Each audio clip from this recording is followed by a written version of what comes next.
This is an exclusive excerpt from the Stuph File program with Peter Anthony Holder. Many people are giving greater thought to working from home. The topic of working from home has been in the news lately because of the current concerns over the coronavirus. So I thought this would be a good excuse to bring up the topic of working from home. Dr. Rana Al-Falaki is the author of Women Who Want More: How to Create a Balanced and Fulfilled Life. She joins us on the line from London in the UK. Hi, Dr. Rana. Hello. Good morning to you. It's evening here. Thanks for being on the program with us. Now, again, we're talking mostly about working from home, but since it's all wrapped up in this coronavirus scare, I do have to ask one question, and that is, you are actually in the UK, and in the UK, even post-Brexit, there is still a freer traveling of goods and people with open borders. Is it a bigger scare where you are than it is so far in North America? I don't think so. I think this thing has just become global all round. Of course, I'm a medical practitioner as well as a life coach, so we have a mass shortage now clinically of masks and disinfectants. We're being rationed on what we can order into our clinics. The City of London is starting to shut down. People are scared to go out. People are, if they happen to see, it's really sad, if they happen to see anybody sniveling, it's almost just like a whole wave just parts for you to allow you to walk. There are talks going on at the moment about whether or not they should be banning flights, and exactly what you were saying about people coming in and out. There is a lot of panic, a lot of negativity, but I don't think it's any worse than the rest of the world right now, to be fair. Okay. Well, let's get to the issue at hand, and that is working at home. And the reason why I find this an interesting topic is because I remember back in 1996 when Atlanta had the Olympics, the summer games, and there was some massive concern about congestion in the Atlanta area with the Olympics being held. And one of the things that many companies decided to do at that time was to offer the possibility of having their workers work from home to see how that would lessen the problem of traffic during the games. And some of the surveys and some of the studies that took place after that happened is they found out that they liked the idea of working from home. Some people who were working at home just for the Olympic period never went back to the office, so to speak. They continued working from home. So I'm just wondering, as a life coach and somebody that talks about this, is this a trend that once people start doing it, they say, I like this. How can I do this? Or how can I do more of this? Yeah, it's funny, actually. We had just the same thing happen in London when we had the London Olympics back in 2012. Yes, most people, to be honest, there are two schools of thought here, and it really depends on your personality type and your levels of self-motivation. So a lot of people actually thrive when they work from home. Not only the obvious things, such as the fact that they don't have a commute and they can actually start their day on time. And often if they haven't had a stressful commute, then they're starting off with a better and stronger mindset in the first place. But at the same time, they just generally, they reduce things that often cause them stress because of needing to work. So a lot of people work restricted hours. They can't get out to do their grocery shopping. They can't get out to walk their dog. They need someone else to come and do it. They can't get out to go to the doctors. They can't pop out to their kids' play or parents' evening because they're restricted by their hours at work.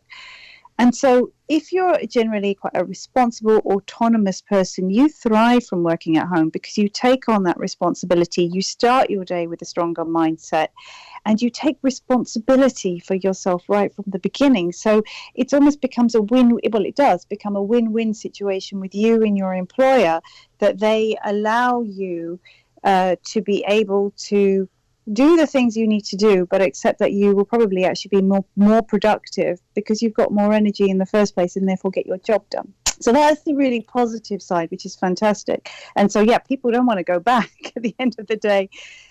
You can have the negative side as well, where your social circles can start to be impacted upon. So this is what I said at the beginning about your personality.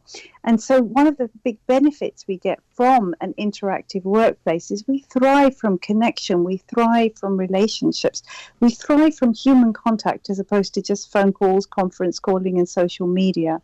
And so, what the conversations that may go on at the coffee cart, the conversations that may go on at lunchtime amongst work colleagues, that social interaction is something we miss. And so, again, depending on your personality, people can just become a bit too isolated, and that can actually lead to not the typical work stresses we were talking about, but it can lead to a degree of anxiety and depression as well.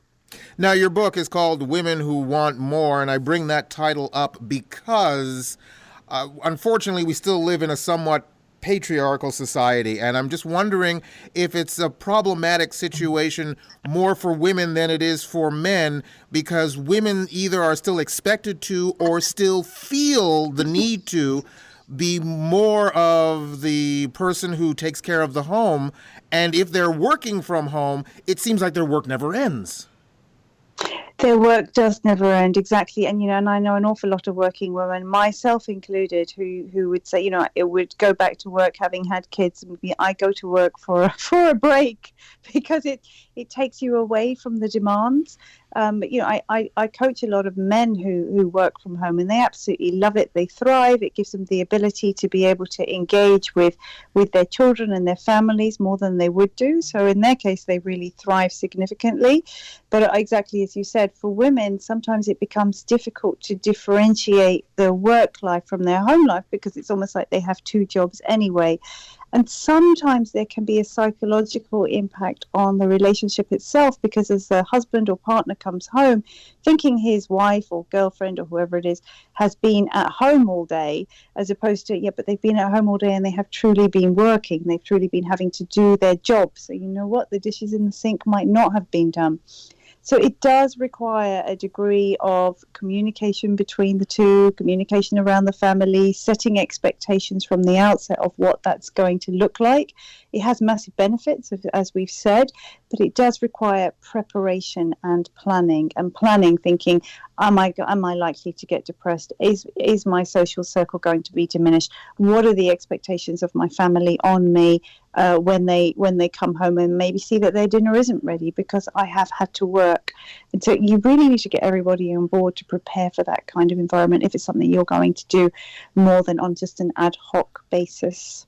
Even though, as I mentioned, going back to 1996, it's been a couple of decades now that more and more people are working from home, it's still a relatively modern idea. And I bring that up because you talked earlier about the social aspect of going to work. There's another side to the social aspect, and that is people who work at home, sometimes their friends and family that don't live with them don't really think they work. Absolutely. Just like the family who do live with them may also be not feeling as if they're working. So absolutely, it's this almost being taken for granted or lack of respect for boundaries. And this is what I mean about needing to have that really strong communication in the first place. And as a woman needing to, we often have issues with boundaries regardless, but it's another set of boundaries that they need to set, saying, I might be working from home, but I am working.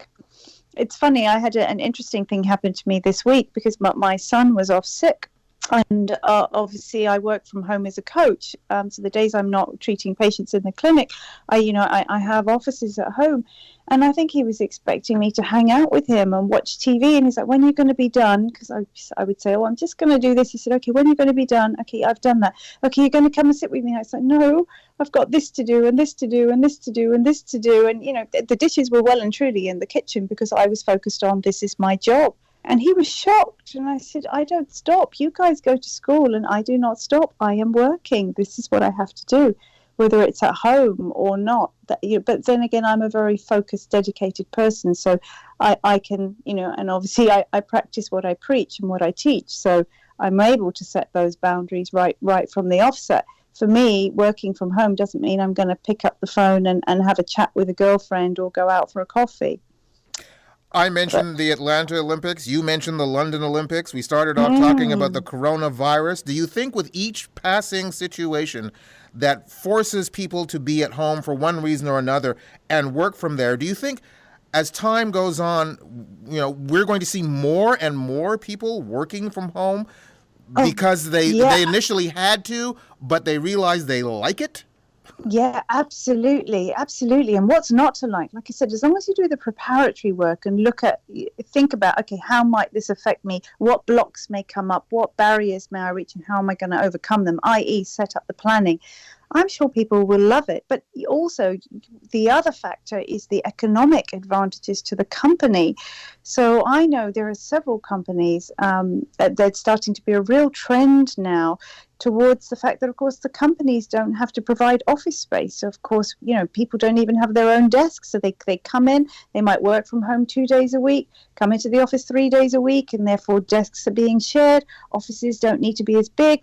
Overheads are reduced. So companies love it too. It's a fascinating topic. Are there types of personalities you would say that are not geared toward this, regardless of whatever job they might have? Yeah. So that's into what I call the people in the kind of lower levels of energy, the people, and probably to an extent extroverts, because an extrovert is somebody who actually is relying on other people and other sources to feed them, to give them energy. Whereas an introvert, I mean, I'm an introvert, but I'm very outgoing. So but I rely on myself to self-motivate and to energize myself. So actually, extroverts are probably people who really do need more of that social feeding. And then the other extreme of people who are potentially have a tendency for depression, or lower energies, people who don't quite feel so powerful in themselves, people who are not quite as strong in the categories of autonomy and self-determination and self-motivation. They are likely to find things much, much harder if they were to work from home. But as with everything, there's a balance. The book is called Women Who Want More, How to Create a Balanced and Fulfilled Life. Dr. Rana Al-Falaki. I thank you very much, Rana, for being on the program with us. It's been an absolute pleasure. Thank you so much. Dr. Rana Al-Falaki, author of Women Who Want More, How to Create a Balanced and Fulfilled Life. You can go to my website at thestufffile.com, check out the show number for this program, which is show number 0551, and you'll find links to Rana's site, plus links to either Amazon.com or Amazon.ca, where you can order her book directly. You've just heard an exclusive excerpt from the Stuph File program with Peter Anthony Holder. To hear any or all of the full hour-long shows, visit thestufffile.com. Stuph is spelled S-T-U-P-H. That's thestufffile.com. A presentation of Flying Fish Communications.